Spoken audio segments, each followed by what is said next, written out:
ಸ್ನೇಹಿತರೆ ನಮಸ್ಕಾರ. ಹೊಸದಿಗಂತ ಡಿಜಿಟಲ್ ಚಾನಲ್ಗೆ ಸ್ವಾಗತ. ಜುಲೈ 20ನೇ ತಾರೀಕು ರಾಜಧಾನಿ ನವದೆಹಲಿಯ ಜಂತರ್ ಮಂತರ್ ಸುತ್ತಮುತ್ತ ಮತ್ತು ನವದೆಹಲಿಯ ಬೀದಿಗಳಲ್ಲಿ ಸಂಸತ್ತಿನ ಸುತ್ತಮುತ್ತ ಕಂಡುಬಂದಂತಹ ಅರಾಜಕತೆಯ ಸನ್ನಿವೇಶವನ್ನು ನೀವೆಲ್ಲ ನೋಡಿದ್ದೀರಿ. ಈ ಅರಾಜಕತೆ ಸೃಷ್ಟಿಯಾಗಿದ್ದು ಕ್ರಿಮಿನಲ್ಗಳಿಂದ ಅನ್ನೋದು ನಮಗೆಲ್ರಿಗೂ ಆಮೇಲೆ ಅದನ್ನು ನೋಡಿದಾಗ ಗೊತ್ತಾಗುತ್ತೆ. ಆದರೆ ಈ ಒಂದು ಪ್ರತಿಭಟನೆಯಲ್ಲಿ ಕ್ರಿಮಿನಲ್ಗಳು ಸೇರಿಕೊಂಡಿದ್ದಾರೆ ಅನ್ನೋದು ಪೊಲೀಸರಿಗೆ ಮೊದಲೇ ಗೊತ್ತಿತ್ತು. ಹಾಗಾಗಿ ಪೊಲೀಸರು ಮೊದಲೇ CJP ಮುಖಂಡರಿಗೆ ಈ ವಿಚಾರವನ್ನು ತಿಳಿಸಿದರು. ಆದರೂ ಈ ಗಲಭೆಗಳು ನಡೆದವು. ಹಾಗಾಗಿ ಈ ಗಲಭೆಗಳು ನಡಿಬೇಕು ಅನ್ನೋದೇ CJPಯ ಅಜೆಂಡಾ ಆಗಿತ್ತಾ ಅನ್ನುವಂಥ ಒಂದು ದೊಡ್ಡ ಪ್ರಶ್ನೆ ಈಗ ಹೇಳುತ್ತೆ. ಅದಕ್ಕೆ ಪೂರಕವಾಗಿ ಒಂದು ವಿಡಿಯೋ ಕೂಡ ಈಗ ವೈರಲ್ ಆಗ್ತಾ ಇದೆ ಸ್ನೇಹಿತರೆ. ಮೊದಲು ಆ ವಿಡಿಯೋನ ನೋಡ್ಕೊಂಡು ಬರೋಣ, ಆಮೇಲೆ ಇದ್ರ ಬಗ್ಗೆ ಮಾತಾಡೋಣ.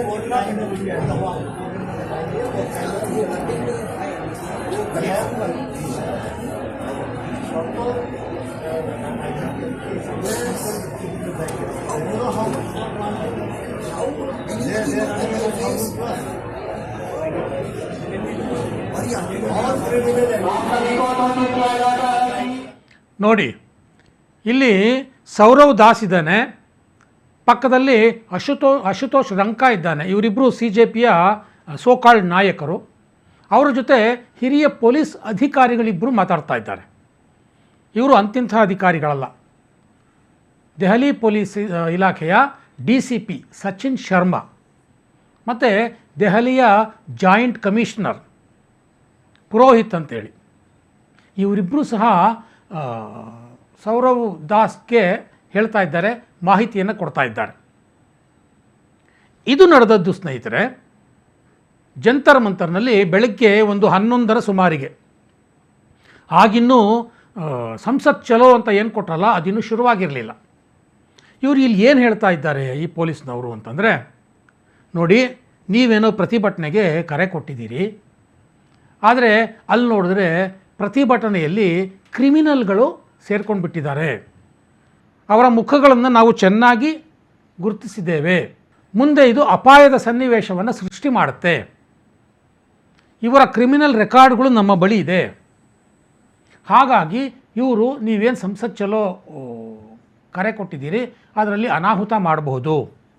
ನೀವು ಯಾರಾದರೂ ನಿಮ್ಮ CJP ಪರವಾಗಿ ಸ್ವಲ್ಪ ಮುಂಭಾಗದಲ್ಲಿ ನಿಂತ್ಕೊಂಡು ಈ ಪ್ರತಿಭಟನಾಕಾರರನ್ನು ಗೈಡ್ ಮಾಡಿ, ಅವರಿಗೆ ಡೈರೆಕ್ಷನ್ಸ್ ಕೊಡಿ. ಇಲ್ಲ ಅಂದರೆ ಮುಂದೆ ಕಷ್ಟ ಆಗುತ್ತೆ. ನಿಮ್ಮ ಒಂದಷ್ಟು ಜನಗಳನ್ನು ಮುಂದೆ ಬಿಡಿ. ಇವರು ಎಲ್ಲಿಗೆ ಹೋಗಬೇಕು, ಯಾವ ಕಡೆ ತಿರುಗ್ಕೋಬೇಕು, ಏನು ಘೋಷಣೆಗೆ ಹೋಗಬೇಕು, ಇದರ ಮಾರ್ಗದರ್ಶನ ಮಾಡಲಿ. ಹೀಗೆ ಆ ಹಿರಿಯ ಅಧಿಕಾರಿಗಳು ಸೌರವ್ ದಾಸ್ ಮತ್ತು ರಂಕಾ ಅವರಿಬ್ಬರಿಗೂ ಹೇಳ್ತಾ ಇದ್ದಾರೆ. ಆದರೆ ಪ್ರಯೋಜನ ಏನಾಯಿತು ಸ್ನೇಹಿತರೆ? ಪ್ರಯೋಜನ ಅಂತೂ ಏನೂ ಆಗಲಿಲ್ಲ.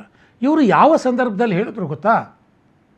ಇನ್ನೇನು ಜಂತರ್ ಮಂತರ್ನಿಂದ ಹೊರಡಬೇಕು, ಆಗ ಅಲ್ಲಿ ಒಂದು ಬ್ಯಾರಿಕೇಡ್ ಹಾಕಿದ್ರು ಪೊಲೀಸ್ನವರು. ಆ ಸನ್ನಿವೇಶ ಹೇಗಿತ್ತು ಅದನ್ನು ಮೊದಲು ನೋಡಿ.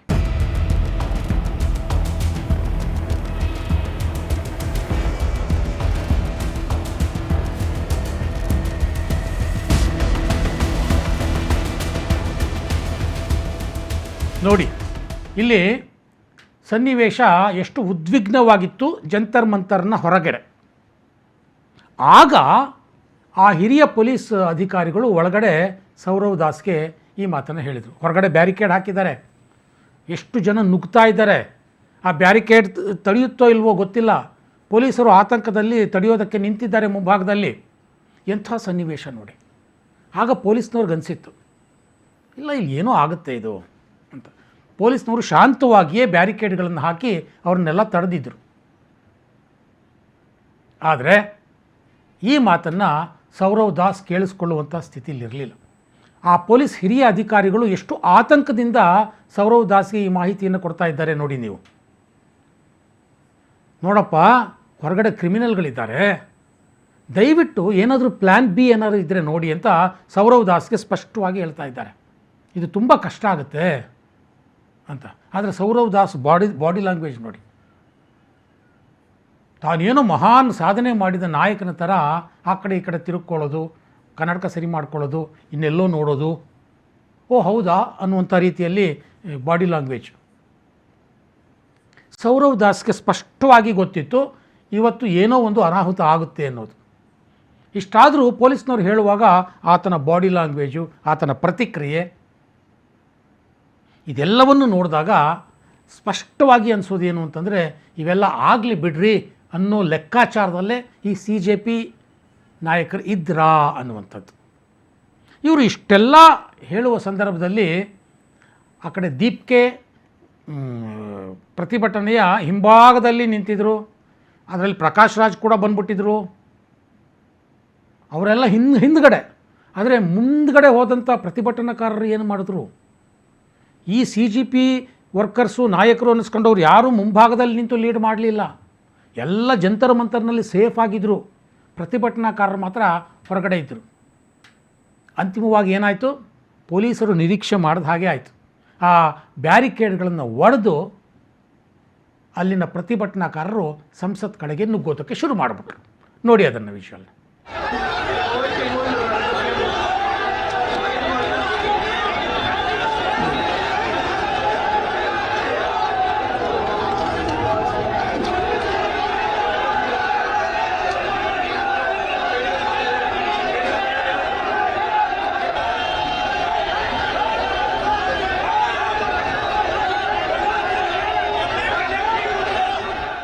ನೋಡಿ, ಇಂಥ ಸಂದರ್ಭವನ್ನು ಪೊಲೀಸ್ನವರು ಹೇಗೆ ಹ್ಯಾಂಡ್ಲ್ ಮಾಡಬೇಕು? ಆದರೂ ಪೊಲೀಸ್ನವರು ಶಾಂತವಾಗಿದ್ದರು. ಆದರೆ ಯಾವಾಗ ಪೊಲೀಸ್ನವರ ಮೇಲೆ ಕಲ್ಲುಗಳು ಬೀಳೋದಕ್ಕೆ ಶುರು ಮಾಡಿದ್ವೋ ಆಗ ಪೊಲೀಸ್ನವರು ಸಹ ಲಾಠಿ ಚಾರ್ಜ್ ಮಾಡಬೇಕಾಯಿತು. ಹೊರಗಡೆ ಹೀಗೆ ಲಾಠಿ ಚಾರ್ಜ್ ಆಯಿತು ಅಂತ ಗೊತ್ತಾಗ್ತಿದ್ದಾಗಲೇ ಜಂತರ್ ಮಂತರ್ ಒಳಗಡೆ ಏನಾಯಿತು? ಅದು ಅಭಿಜಿತ್ ದೀಪ್ಗೆ ಎದುರಿಗೆ ಪೊಲೀಸ್ನಿಗೆ ಹೇಗೆ ಹೊಡೆದ್ರು ಆ ಒಂದು ವಿಡಿಯೋನ ನೀವು ನೋಡಿದ್ದೀರಿ. ಆದರೂ ಇವತ್ತು ನಾನು ತೋರಿಸ್ತೀನಿ, ಆ ವಿಡಿಯೋನು ನೋಡಿ. नहीं नहीं नहीं नहीं ये बोलिए नहीं नहीं ये बोल रहे हैं बाहर करिए, इन्हें बाहर करिए, इन्हें बाहर करिए.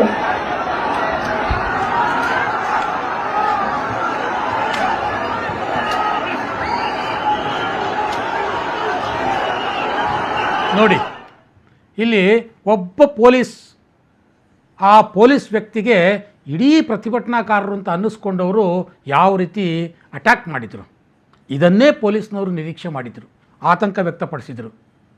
ಗೂಂಡಾಗಳು ಸೇರಿಕೊಂಡಿದ್ದಾರೆ ಪ್ರತಿಭಟನೆಯಲ್ಲಿ, ವಿದ್ಯಾರ್ಥಿಗಳ ಸೋಗಿನಲ್ಲಿ ಕ್ರಿಮಿನಲ್ಗಳು ಬಂದಿದ್ದಾರೆ, ಏನಾದರೂ ಮಾಡಿ ನೀವು ಯಾರಾದರೂ ಮುಂಚೂಣಿಯಲ್ಲಿ ನಿಂತ್ಕೊಳ್ಳಿ, ಈ ಪ್ರತಿಭಟನೆಯನ್ನು, ಈ ಸಂಸತ್ ಚಲೋವನ್ನು ಲೀಡ್ ಮಾಡಿ ಅಂತ ಇದಕ್ಕೆ ಹೇಳಿದ್ದು ಪೊಲೀಸ್ನವರು ಸೌರವ್ ದಾಸ್ಗೆ.